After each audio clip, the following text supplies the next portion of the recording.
प्रणाम भगवान। आज बुद्ध पूर्णिमा का शुभ अवसर है। तो ये बुद्ध की बहुत ही सुंदर बोध कथा है और बोध कथा का शीर्षक है हत्यारे का संन्यास। तो भगवान बुद्ध ने एक हत्यारे को संन्यास की दीक्षा दी थी। अब उनके जो शिष्य थे वो तो राजी नहीं थे, क्योंकि हत्यारा तो भयंकर था। उसने हजारों लोग मार डाले थे और उसका बस एक ही राज था कि लोगों को मारना। और बुद्ध ने जब उसे दीक्षा दी तो बुद्ध के निकटतम शिष्यों को भी लगा कि बुद्ध ज़रा गलती कर रहे हैं, यह आदमी ठीक नहीं है, इससे बड़ा शैतान मिलना मुश्किल है। तो आनंद ने बुद्ध को कहा कि रुकें, इस आदमी को थोड़े दिन परिचित होने दें, जल्दी ना करें। यह आदमी भयंकर हत्यारा है, इसका नाम सुनकर सम्राट भी कांप जाते हैं। बुद्ध ने कहा कि लेकिन मैं जानता हूँ कि यह ब्राह्मण है, हत्यारे होने से कोई फर्क नहीं पड़ता। वह भीतर का ब्रह्म थोड़े ही स्पर्शित होता है, वह तो सदा शुद्ध है। इसने क्या किया वह तो सपना है, इसने जो भी किया वह तो सपना है, यह क्या है वह सत्य है।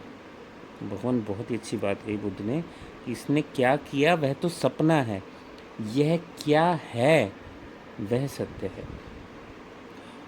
और बोध कथा कहती है कि जो कुछ भी किया गया है वह सपना है, तुमने क्या सोचा वह तो सपने में भी सपना है। और तुम्हारा ब्रह्म तत्व तो रत्ती भर भी कलुषित नहीं होता, उसके कलुषित होने का कोई उपाय ही नहीं है।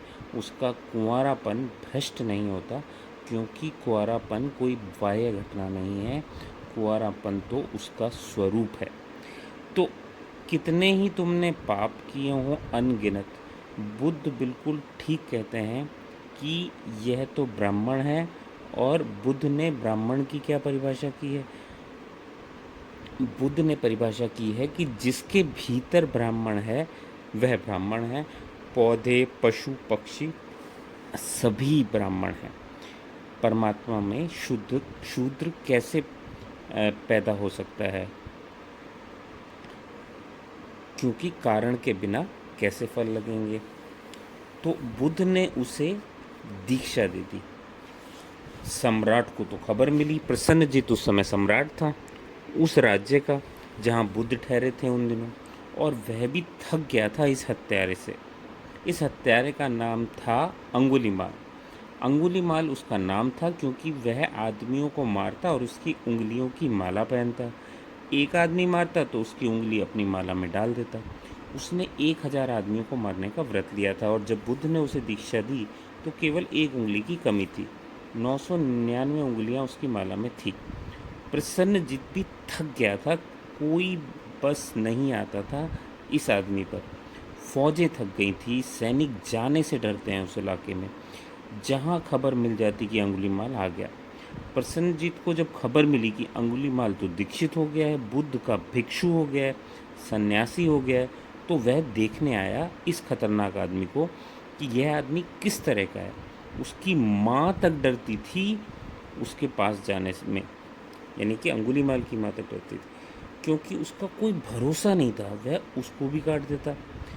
प्रसन्नजीत जब आया तो उसने चारों तरफ नजरें डाली, और वहाँ तो हजारों भिक्षुक थे, और वह पहचान भी नहीं पाया।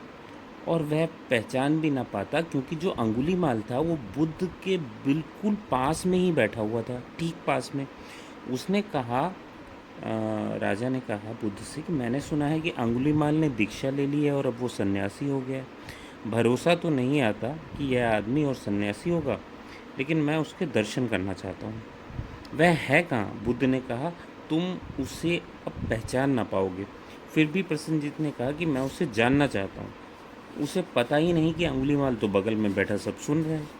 तो बुद्ध ने कहा, अगर तुम जानना चाहते हो तो ये जो मेरे बिल्कुल नज़दीक पास में बैठा हुआ है भिक्षु है, यह अंगुलीमाल है। और बस इतना सुनना था कि सुनते ही प्रसन्नजीत के हाथ पैर कांप गए। इतने पास झपट पड़े या गर्दन काट दे क्या पता। इस आदमी का तो कोई भरोसा नहीं। कथा है कि प्रसन्नजीत के हाथ पैर कांप गए, पसीना पसीना आ गया और उसने कहा कि यही वह आदमी है। पर बुद्ध ने कहा कि घबराओ मत, अब इसने अपने ब्राह्मणत्व को पुनः उपलब्ध कर लिया है, वह सपना टूट गया। दूसरे दिन सारे नगर में खबर फैल गई। अंगुलीमाल भिक्षा के लिए गांव में गया तो लोगों ने द्वार दरवाजे बंद कर लिए। भयभीत लोग अपनी छतों पर चढ़ गए और लोगों ने पत्थर मारने शुरू किए छतों से अंगुलीमाल को। अंगुलीमाल ढेर होकर राह पर गिर पड़ा, सब तरफ से लहूलुहान। और कथा है कि बुद्ध वहाँ आए और उन्होंने अंगुलीमाल को कहा कि अंगुलीमाल, तूने सिद्ध कर दिया कि तू ब्राह्मण है। तेरे मन में क्या भाव उठा जब लोग तुझे पत्थर मार रहे थे?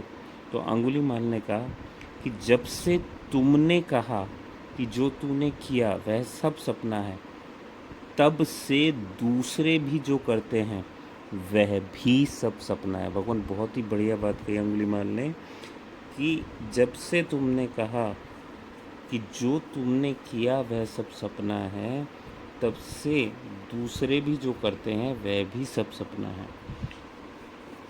और जिसे तुमने जीवन समझा है, जब तुम सपना समझने लगोगे तो बोध कथा कहती है तभी तुम्हें उसका पता चलेगा जो सत्य है।